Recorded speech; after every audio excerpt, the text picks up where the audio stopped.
Okay, I'm gonna make a little quick video here on a 2007 Chevrolet Silverado Classic diesel.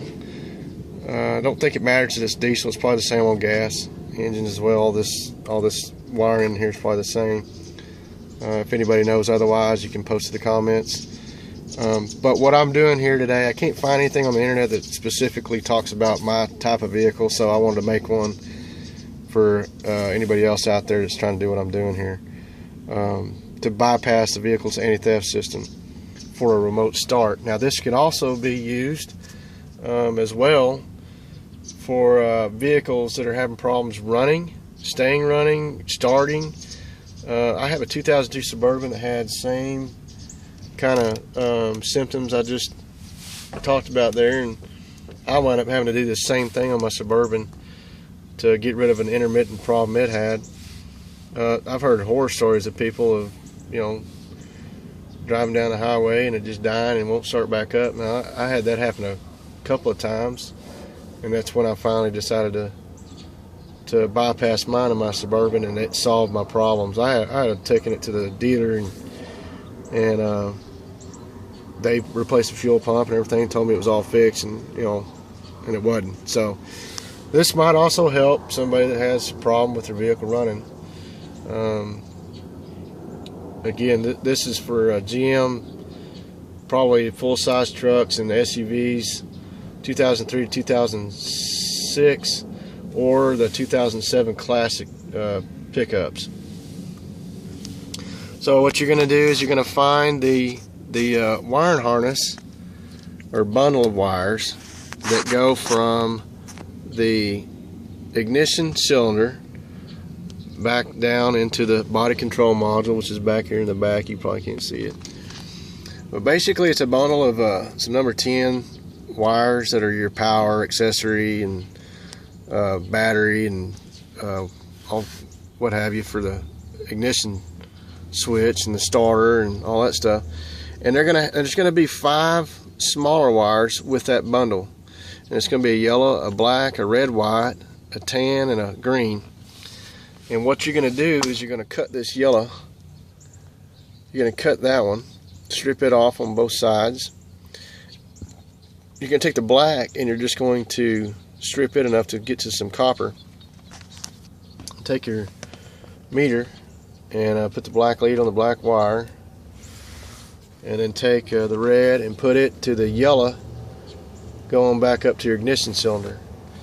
Okay, and then you can see right here it's open, showing open right there. And when I put the key, my key that's got the resistance in the top of the key here somewhere, and I turn it to the on position, you're going to see that it settles down at 890 ohms. Okay, now everybody's vehicle is probably going to have something different. That's why they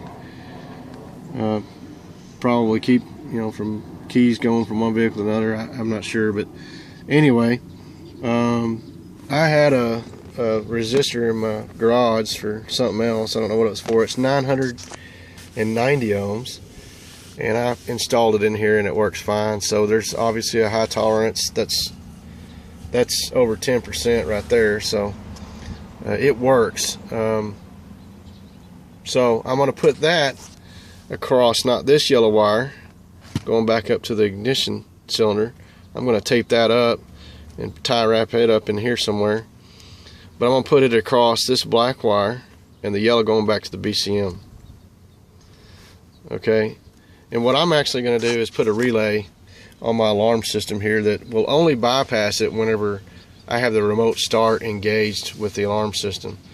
So that way it'll still require the key to run without the remote start engaged. It's just going to slow down a thief if they get in here. I have GPS monitoring on mine, so I'm not too worried about it. I could probably just go ahead and put the resistor right here and be done with it.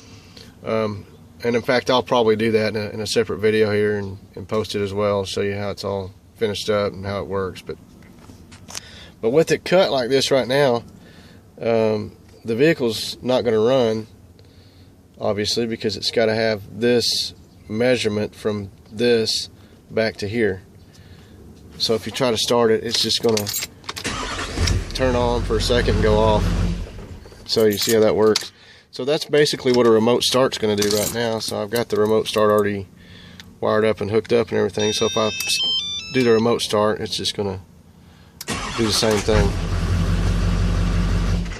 and then go back off. So this resistor is going to prevent that from happening. So we're going to install that in right there, and that'll get rid of that issue. If anybody's got any other suggestions or comments about what I'm doing here, welcome your comments.